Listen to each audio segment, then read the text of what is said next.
Girl, sit down and buckle up because you are not ready for what's going on with Meghan Markle right now. Remember all those yacht girl whispers that have haunted her since like forever? The blurred bikini pics, the whispered rumors, the shady yacht parties with billionaires? Yeah, that whole fantasy? Well, turns out it might have been nothing but smoke because the internet just got hit with something even more jaw-dropping. We're talking about a private jet manifest. Yes, a private jet. Like, who even has access to that? This leak dropped out of nowhere, and the timing? Honey, it's uncanny. It's from the exact same week Meghan was supposedly sailing through Croatia back in 2014, supposedly rubbing shoulders and who knows what else with the ultra-wealthy. But here's a twist. If this document is a real deal, then Meghan wasn't near a yacht, not even close. She was soaring through the skies in a jet that screams secrecy, and it's not just any flight log, it's got VIP written all over it. We're talking no press, no customs, and no noise. And the kicker? The name that made everyone gasp. M. Markle. Right there, sitting pretty on the manifest. But it doesn't stop there. Next to her name, the alias Emerald Duchess. You cannot make this stuff up. This whole thing exploded after a random late Sydney Reddit post titled, "Not a Yacht Girl, Something Weirder," from a burner account claiming ties to some bougie luxury concierge service, no less. Of course, the internet lost its collective mind. Reddit was on fire,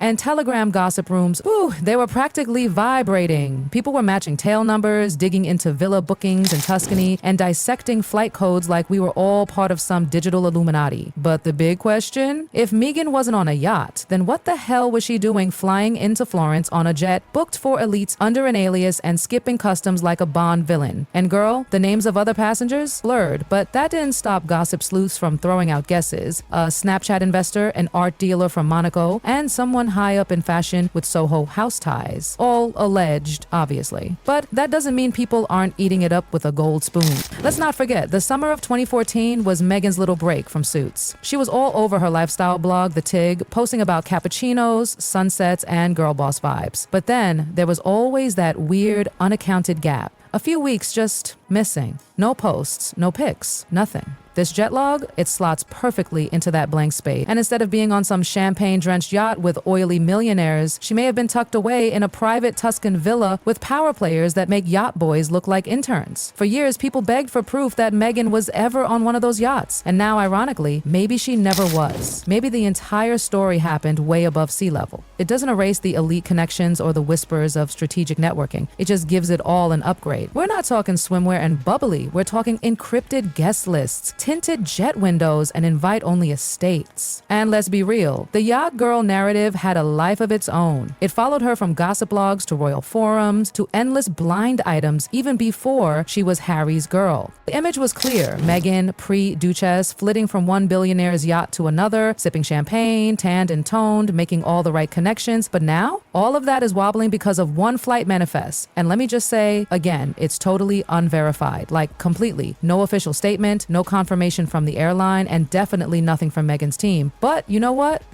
That hasn't slowed things down. If anything, it's made the internet frenzy worse. It's the mystery that's feeding it. The fact that no one's denying anything is what's keeping this thing alive and pulsing like some gossip hydra. People are analyzing the document's font, literally. They're comparing it to other jet logs, checking the creases in the paper, and matching flight paths with FAA records. One flight out of Nice, landing near Florence in July 2014? Yeah, it exists. Doesn't mean it was Meghan, but doesn't mean it wasn't either. And let's talk about that name again. Emerald Duchess.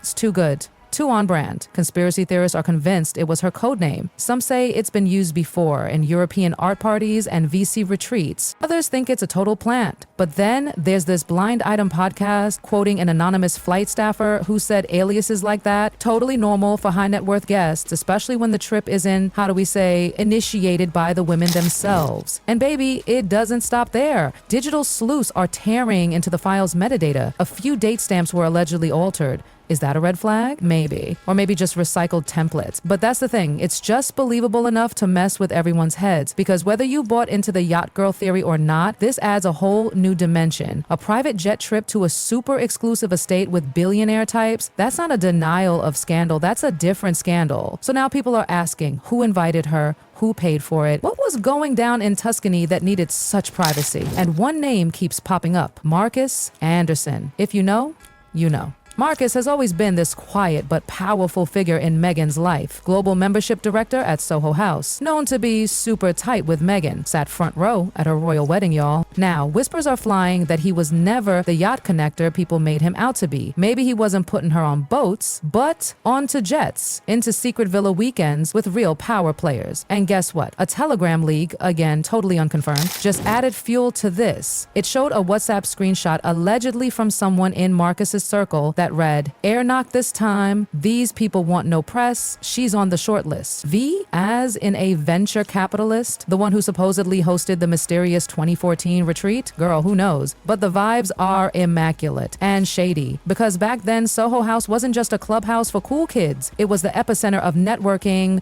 business deals, curated branding, low-key influencer recruitment. And Marcus, he had the lists, the power, the access. Some now believe the whole yacht story was a decoy, something tossed around just salacious enough to keep eyes off what was really happening behind villa doors and private runways. Now here's the part where jaws hit the floor. There's talk of a tech mogul, a ghost donor. He doesn't show up on the manifest, not by name, but a tail number from that very jet allegedly links back to a billionaire who later funded women-led startups, sponsored empowerment summits, and supposedly owns the same Tuscan villa in question. And guess who was the keynote speaker at a Women in Tech event in London a few years later? Yep, Meghan. Coincidence? Maybe. Or maybe this was the soft launch of a billion-dollar brand, a curated ascent wrapped in feminist branding.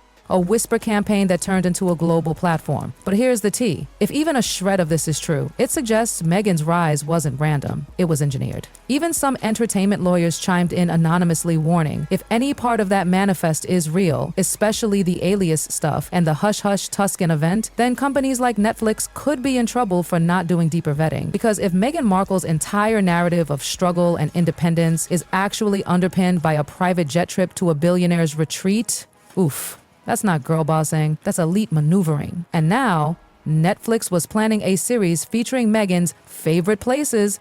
Tuscany was on the shortlist. You guessed it, that episode's been quietly shelved. They are allegedly terrified of triggering more attention on the estate that might have hosted the most infamous non-party in gossip history. But guess what's making this even more unhinged? The culture war. Yep. This mess has officially entered the political chat. On one side, you've got feminist media watchdogs and Meghan defenders screaming that this is just another misogynistic smear. First, they accuse her of yachting. Now that's falling apart. They pivot to jet rumors. You people don't care what the truth is, one viral post said. You just want to tear down a powerful woman. And honestly, they're not wrong. Meghan has been a lightning rod since day one. It's either Saint Meg or master manipulator. No in between. But then there's the other camp. The one saying, nope, this isn't sexism. This is about accountability. They argue that it's not about whether Meghan dated rich men or rode on a plane. It's that she allegedly rewrote history, scrubbed the internet, and packaged her past into a Netflix-worthy underdog arc. And now the receipts are spilling out. TikTok is going wild. Some creators are digging into the manifest line by line. Others are making dramatic montages of Meghan interviews spliced with blurry villa photos and private jet B-rolls. The vibe is pure chaos. One creator even asked, why is everything with this woman a cover-up? She's not even a hater. She literally said she liked Meghan. But the suspicious gaps, they're too perfect. And then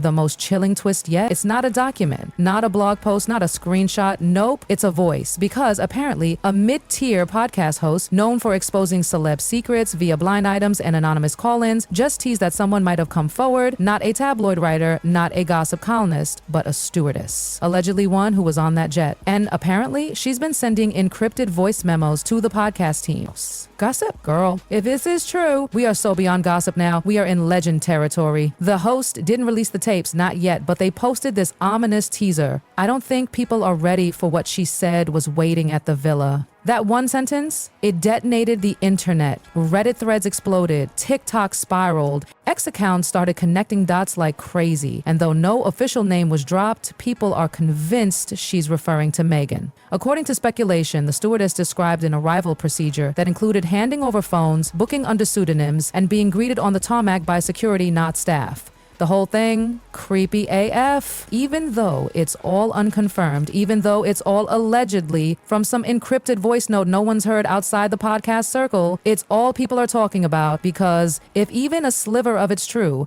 Meghan's struggled Hollywood actress turned Duchess brand, done. We're talking full-on rebrand required, and not the cute kind. And let's be clear, None of this even has to be confirmed to be damaging. In the world of internet fame, perception is power, and Meghan's perception is shifting quickly. The worst part, it's not just her who could get dragged down, it's the brands. Netflix, Penguin Random House, Spotify already bailed. And the question swirling through Hollywood boardrooms right now, was she on the jet? It's, did we get sold a story? And worse, can anyone claim we should have known? One entertainment journalist even tweeted, then deleted, the yacht story helped us more than it hurt, but this jet stuff, this could burn. Because yachts are silly, jets are serious, and secrets behind locked villa gates, that's a PR disaster waiting to go nuclear. Meanwhile, Meghan's public image was carefully built, empowered, independent, victim turned warrior. She survived the firm, the tabloids, the racism, and emerged stronger.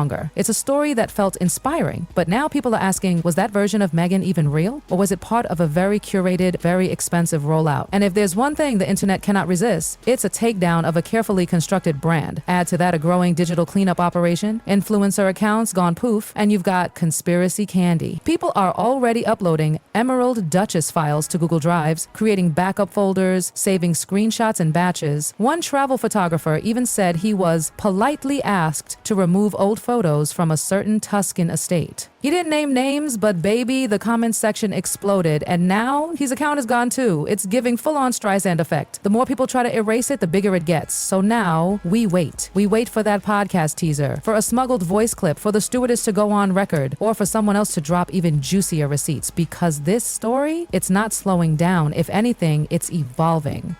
The yacht girl narrative didn't die, it morphed. And what it turned into is way more powerful and way more dangerous. Because here's the truth no one wants to admit. This new narrative, whether real or not, feels more real than the one we were sold. More believable, more calculated, less sexy party girl, more polished social climber with billionaire backers and PR wizards behind the curtain. The internet's made up its mind, and unless someone brings hard proof to shut this down, Meghan's past is no longer what she says it is. It's what the receipts say it might be. So what's next? A new leak? A bigger bombshell? Maybe the palace responds. Maybe a billionaire slips up. Maybe the stewardess decides to speak on record. Or maybe, just maybe, this becomes the defining scandal of a decade. The story of how a woman supposedly rose from cable TV to royalty with a flight log, a fake name, and a villa no one was supposed to know about. Either way, this isn't over. Not even close.